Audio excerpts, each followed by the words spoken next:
गाड़ी ठीक हुई भैया? बस भैया हो गई। सैम मैं अभी आती हूँ ना।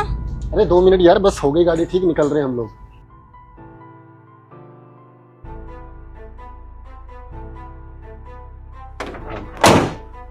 कर दी भैया। कितने पैसे हुए? कुछ नहीं देना भैया, फ्री है।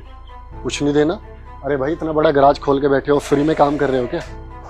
नहीं, वो दरअसल चूहे ने एक वायर काट दी थी, बस टेप ही लगानी थी, ज्यादा काम नहीं किया है। तो क्या टेप का पैसा लूंगा, 10-15 रुपए बनते हैं।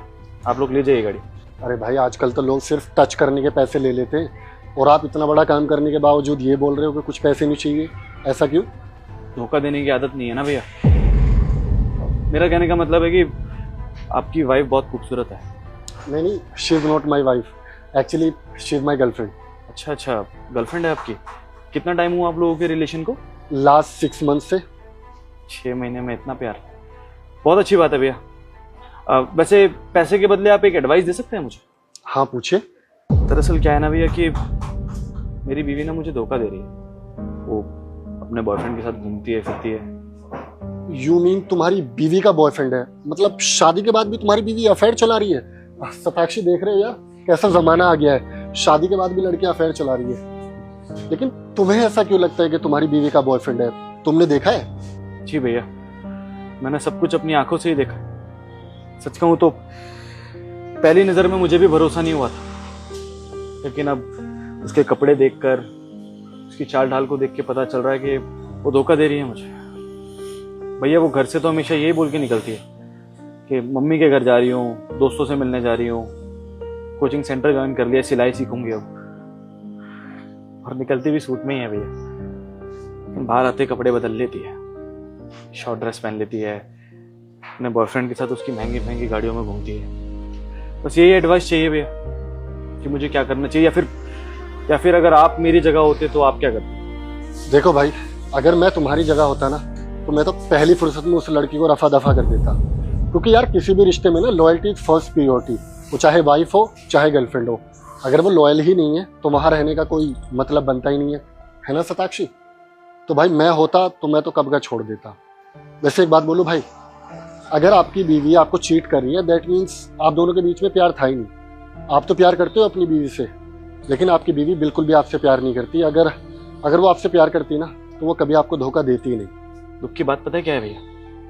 दुख की बात यह है कि जिस लड़के को वो डेट कर रही है ना, वो भला इंसान भी नहीं जानता कि वो शादीशुदा है। आप मिलना चाहोगे उस लड़की से? ऑफ कोर्स मिलना चाहूंगा भाई। मैं देखना चाहूंगा कि शादी के बाद भी एक्स्ट्रा मैरिटल अफेयर कैसे चलाते हैं और वो लोग दिखते कैसे हैं। ठीक है भैया, आप ये समझ लीजिए कि आपकी जो गर्लफ्रेंड है ना, बिल्कुल मेरी बीवी की तरह दिखती है। सॉरी, यही तो है मेरी बीवी, सताक्षी। सॉरी, ये तुम्हारी बीवी है सताक्षी? ये क्या बोल रहा है? Sam I can explain. Sunny तुम गलत। तुम क्या एक्सप्लेन करोगी सताक्षी?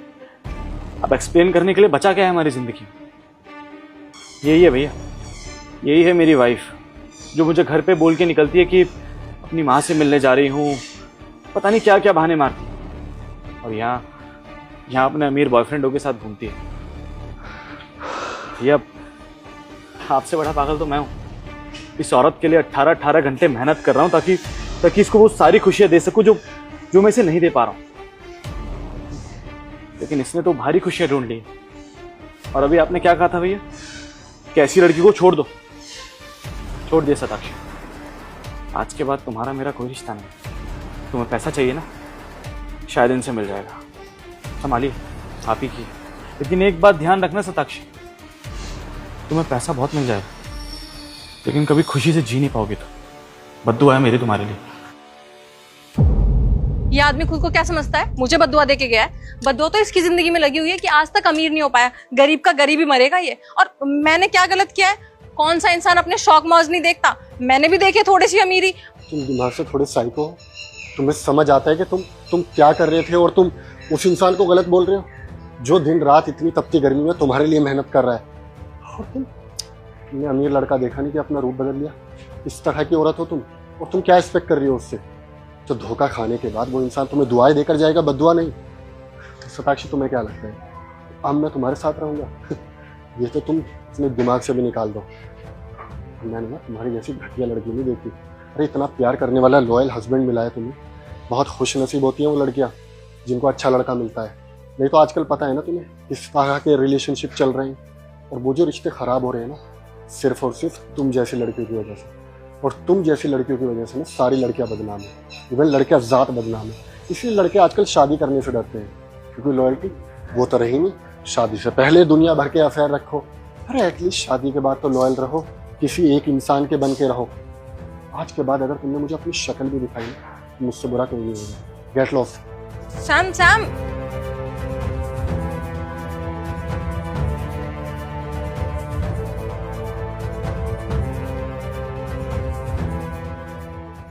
वो तेरी मदद चाहिए भाई। ओ भिखारी, तुम लोगों को अंदर किसने आने दिया? हिम्मत कैसे हमारे ऑफिस के बाहर आने की? और हमारे सर से बात करोगे? निकलो निकलो यहाँ से। चेतना 1 सेकेंड, मैं जानता हूँ इन्हें। सन्नी, हिमांशु भाभी, आप लोग यहाँ पर इस तरह से, और क्या हो गया? क्या मदद चाहिए आपको? ये चाहिए पैसे। समझ गई मैं। सर, इन जैसे लोगों को ना बहुत अच्छे से जानती हूँ मैं। गरीब फटीचर लोग कोशिश तो करते हैं कि चोरी कर ले, और जब चोरी नहीं होती है तो भीख मांगने पे आ जाते हैं। निकलो यहाँ से, जल्दी से निकलो, नहीं तो धक्के मार के निकलवाऊंगी। चेतना, विल यू शट अप? जब मैंने तुमसे कहा कि मैं इनको जानता हूँ, तो उसका मतलब ये कुछ लगते होंगे ना मेरे। बेमतलब बोले जा रही हो। जिनको तुम इस तरह से चोर बोल रही हो ना, भिखारी बोल रही हो, वो सामने मेरे बचपन का दोस्त है और वो उसकी वाइफ है। अब बोलोगी इनके बारे में ऐसा? सन्नी, पैसे चाहिए, कुछ समझ नहीं पा रहा हूं मैं। एक मिनट, हम ना ऑफिस में चल के शांति से बात करते हैं। अब मैं क्लाइंट मीटिंग के लिए जा रहा था, मैं उसको पोस्टपोन करता हूँ। 1 मिनट। चेतना, ये पैसे मुझे दो। सर, ये पैसे तो क्लाइंट के हैं। हाँ सर, ये पैसे क्लाइंट के, अभी मीटिंग में जाके उनको एडवांस देना है। चेतना, क्लाइंट किसका है? क्लाइंट मेरा है, डील मेरी है, कंपनी मेरी है। तो मैं अगर तुमसे ये पैसे मांग रहा हूँ तो सोच समझ के मांग रहा हूँ ना। क्लाइंट को मैं हैंडल कर लूंगा, मुझे इस बात का ज्ञान मत दो, बस मुझे पैसे दो। अब सुनो मेरी बात कान खोल के। आप दोनों जाओ, जाके क्लाइंट से मीटिंग शुरू करो। उनको बोलना कि सर थोड़ा सा आने में लेट हो जाएंगे, वो मैनेज कर लेगा। ओके? और हाँ चेतना, एक चीज और, कंपनी की मैनेजर हैं आप, लोगों से थोड़ा सा तमीज से बात करिए, वरना कंपनी की मैनेजर ही अगर इस तरह के वर्ड्स यूज करेगी तो कंपनी का क्या इंप्रेशन पड़ेगा लोगों पे। ये चीजें गार्ड पर अच्छी लगती हैं, कंपनी की मैनेजर पर नहीं। So please mind your words from next time. अब जाओ, जाकर क्लाइंट की मीटिंग हैंडल करो।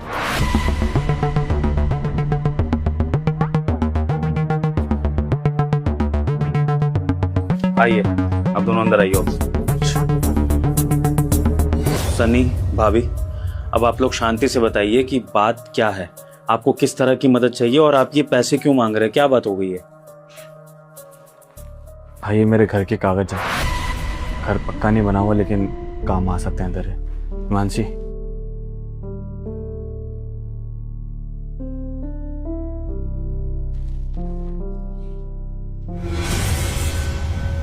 और ये मेरी बीवी का मंगलसूत्र। एक काम कर, इनको गिरवी रख ले और हमारी बस 2.5 लाख की मदद करते यार। अरे कि क्या बातें कर रहे हो आप दोनों? चल क्या रहा है? भाभी जी, इसका दिमाग तो नहीं खराब हो गया है? अपने दोस्त के आगे अपना घर, आपका मंगलसूत्र गिरवी रख रहा है। सन्नी, मैं पूछ रहा हूं ना कि क्या बात हुई है? आखिर ऐसी कौन सी मुसीबत आ गई आप दोनों पे जो तुझे भाभी का मंगलसूत्र तक गिरवी रखना पड़ रहा है? शांति से मुझे बात बता। और देख, पैसों की बात है ना, तो भाभी जी मुझे पैसे देने में कोई दिक्कत नहीं है, मेरे बचपन का यार है। अरे पैसे तो उस पर यूं ही न्यौछावर है। बात पैसों की नहीं है, बात यह है कि मुसीबत ऐसी कौन सी आ गई है जो सब कुछ गिरवी रखना पड़ रहा है, वो बता मुझे सन्नी। क्या बताऊं यार, अपनों पे भरोसा करके पछता रहा हूं और कुछ भी नहीं। दरअसल आज से 3 साल पहले मेरे चाचा मेरे घर आए थे। तो मुझसे कहने लगे कि तेरा घर तो कच्चा है, कभी भी गिर सकता है, इसको बनाता क्यों नहीं है? तो मैंने उनसे कहा कि पैसा तो है नहीं मेरे पास, कहाँ से बनाऊंगा, और ज़्यादा नहीं तो कम से कम 2 से 2.5 लाख रुपए लग जाएंगे इसको बनाने में। तो उन्होंने कहा, इतनी सी बात के लिए परेशान हो रहा है? देख, मैं तेरी पैसे से तो मदद नहीं कर सकता, लेकिन तुझे एक रास्ता दिखा सकता हूँ। उन्होंने कहा कि तू एक काम कर, 20,000 रुपये महीना की कमेटी डाल ले और 25 महीने तक पैसे भरता रहे, 5 लाख रुपए इकट्ठे हो जाएंगे। 1 मंजिल की जगह 2 मंजिल बना लियो। चाचा को कैसे बताता यार कि महीने का 16,000 रुपये तो कमाता हूँ मैं, 20,000 रुपये कहाँ से दूंगा? लेकिन उनके सामने मैंने ऐसे ही बोल दिया, ठीक है चाचा जी, मैं अगले महीने से शुरू कर दूंगा। फिर समझ नहीं आ रहा था यार, तो इसके भाई से बात हुई। इसका भाई कहने लगा कि 2-3 साल में मुझे भी शादी करनी है, 2-2.5 लाख की ज़रूरत तो मुझे भी पड़ेगी।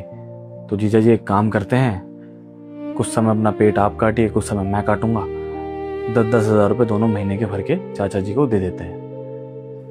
मैंने भी सोचा कि ठीक रहेगा, 2-2.5 साल की बात है, थोड़ा कम खर्चा कर लेंगे, अभी कोई बच्चा तो है नहीं तो उसका खर्चा बढ़ेगा। तो 10,000 रुपये वो और 10,000 रुपये मैं महीने के चाचा को देने लगे। हमें लगा जब हमारी कमेटी खुलेगी तो 2.5 लाख रुपए बांट लेंगे और मकान बन जाएगा। फिर उसके बाद सोचेंगे कि बच्चा वगैरह आगे क्या करना है। वे यार चाचा का कहना था कि कमेटी आखिरी में ही मिलेगी तुमको। पिछले महीने कमेटी ख़त्म हुई यार, मैं चाचा के पास गया तो मुकर गए यार, वो साफ मना कर दिया उन्होंने। कहने लगे कि जिस घर में तू रह रहा है उसको खरीदने के लिए भी तेरे पिताजी ने मुझसे कर्जा लिया था। चल यार मेरा नुकसान होता तो मैं झेल लेता यार, लेकिन फिर उसके बाद इसके भाई ने यार गाली गलौज शुरू कर दी हमसे। बहुत सुनाता है यार हर चीज के लिए, इसे बहुत बोलता है, मुझे बहुत कुछ बोल देता है। तो अब मुझे लग रहा है कि चलो मेरा जो नुकसान हो गया वो तो ठीक है, लेकिन कम से कम उसके पैसे लौटा दूं।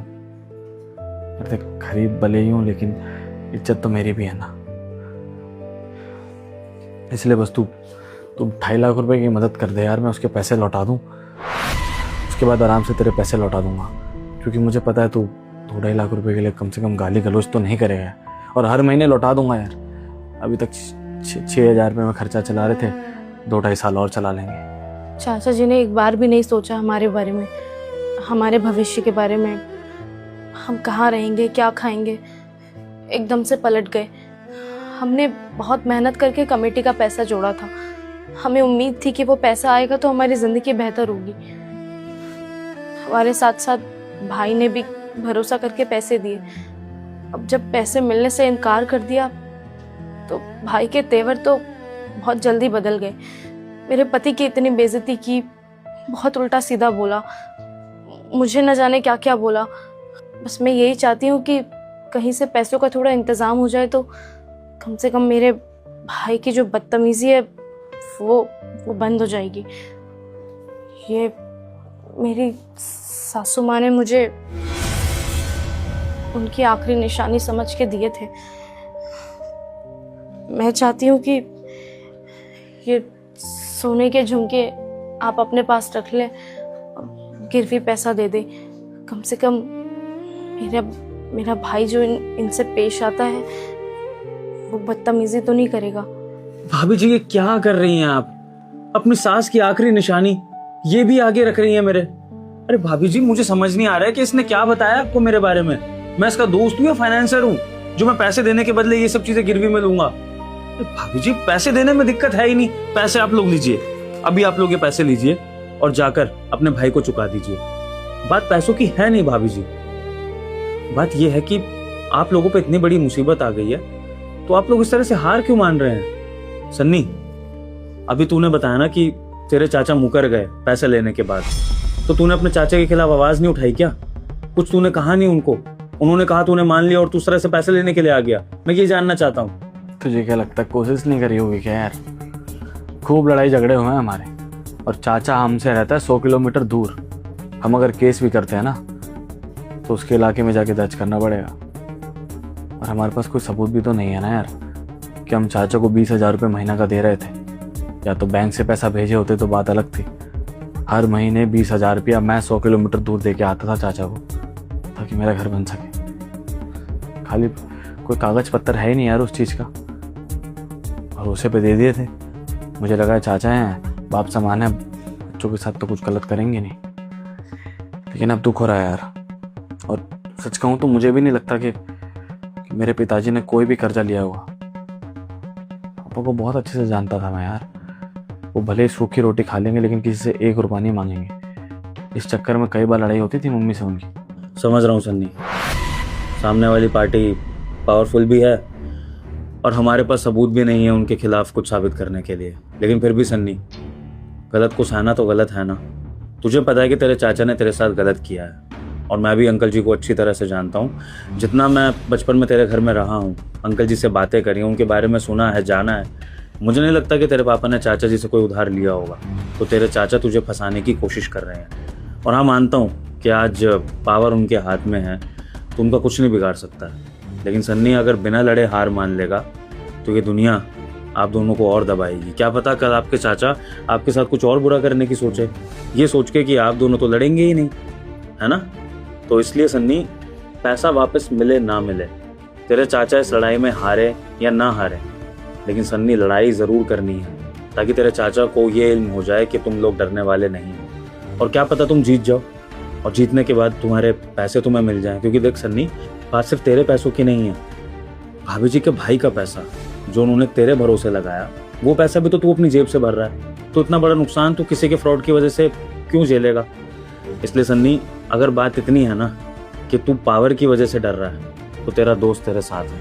मेरे पास जान पहचान में इतने वकील हैं कि हम मिलके लीगली ये लड़ाई लड़ सकते हैं। बस मुझे तेरा साथ चाहिए कि तू हिम्मत ना हारे, क्योंकि अगर तू हिम्मत हार जाएगा तो तेरा ये दोस्त इस मामले में कुछ भी नहीं कर पाएगा। तो बता, लड़ेगा अपने चाचा के अगेंस्ट, आवाज उठाएगा? भाई तू समझ नहीं रहा है यार, इतना आसान नहीं है भाई। चल मैं मान लेता हूँ कि वकील का फीस तू दे देगा, लेकिन बाकी के खर्चे, किराया, भाड़ा, आना जाना, काम की छुट्टी होगी वो अलग। भाई एक कोर्ट कचहरी के चक्कर में ना बहुत पैसा फूक जाता है जो कि पता भी नहीं चलता। और यार उसके बाद केस हार गए तो ये दुख और होगा कि उसके बाद भी पैसा देना पड़ रहा है और तब तक इंतजार भी नहीं करेगा इसका भाई।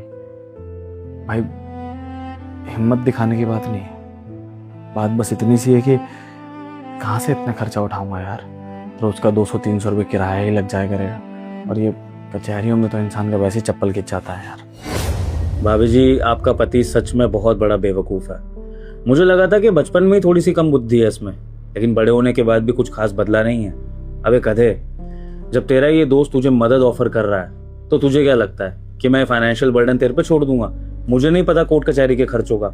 अबे क्यों चिंता कर रहा है? भगवान ने तेरे दोस्त को इतना दे दिया है कि वो अपने दोस्त की खुल के मदद कर सकता है। बैंक अकाउंट खाली होने वाला है मेरा इतना जल्दी, समझा? कोर्ट कचहरी के, वकीलों के जो भी खर्चे हैं सब तेरा दोस्त संभाल लेगा। लेकिन फिलहाल मुझे अपने दोस्त को इस लड़ाई में जितवाना है, उसको इंसाफ दिलवाना है। तो उसमें अगर थोड़ा बहुत पैसा लग भी जाए ना मेरे दोस्त, तो मुझे फर्क नहीं पड़ता है, क्योंकि दोस्ती की कीमत तो चुकानी ही पड़ेगी।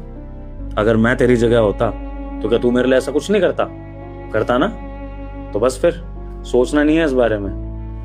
और हाँ, रही बात तेरे साले के पैसे चुकाने की, ये ले, ये सारे पैसे पकड़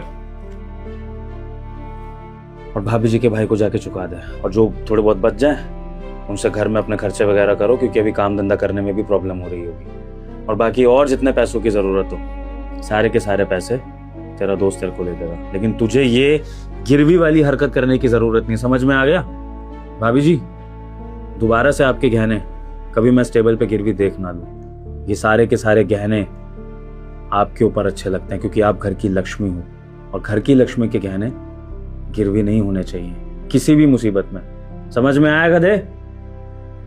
और ये घर के कागज रहेगा कहां पर अगर इनको गिरवी रख देगा तो?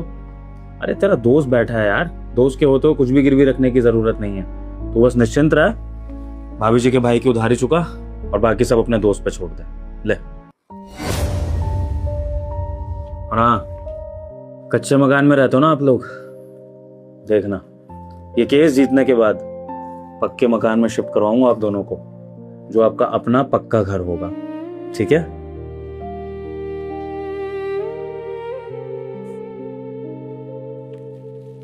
मेरे दोस्त के होते हुए तुमको अपना सुहाग गिरवी रखने की जरूरत नहीं है हिमांशी। पकड़ो। आपका बहुत बहुत शुक्रिया भाई साहब। बस भगवान करे कि आप लोग हमेशा ऐसे दोस्त बन के रहें और एक दूसरे का साथ देते रहें। आज माँ की एक बात याद आ गई यार। माँ ने जाने से पहले पता क्या कहा था मुझसे? बोल रही थी कि आजकल के ज़माने में खून के रिश्तों का कोई भरोसा नहीं है, तो खून के रिश्तों से ज़्यादा दिल के रिश्तों पर भरोसा करना। माँ कभी गलत नहीं होती यार, बिल्कुल ठीक कह रही थी। एक तरफ मेरे खून के रिश्ते हैं जिन्होंने मेरे साथ धोखा करने से पहले एक बार नहीं सोचा। चलो अगर वो पैसा मेरे लिए छोटा मोटा रकम होता तो शायद समझ भी आता। वो जानते हैं कि इसके बाद मैं आत्महत्या तक कर सकता हूँ, लेकिन फिर भी उन्होंने मुझे ऐसे बीच राह पे छोड़ दी। दूसरी तरफ तू है जिससे कम से कम 5-6 साल बाद में मिलना आया और तुरंत मेरी परेशानी समझ गया यार। तेरा पैसा लौटाऊंगा यार, जल्दी लौटाऊंगा। और आज शुक्रिया नहीं बोलूंगा तेरे को, क्योंकि दोस्ती में शुक्रिया नहीं बोलते। ठीक है, अब ये शुक्रिया अदा, तारीफें, ये सब बाद में कीजिएगा। ये टाइम है फटाफट एक्शन लेने का। तो पहले तो जाके भाभी जी के भाई के पैसे चुकाओ, उसके बाद मैं वकीलों से बात करता हूँ, फिर कल बताता हूँ कि किस तरह से शुरू करना है, क्योंकि कल से तेरे चाचा के अगेंस्ट इंसाफ की जंग होगी शुरू।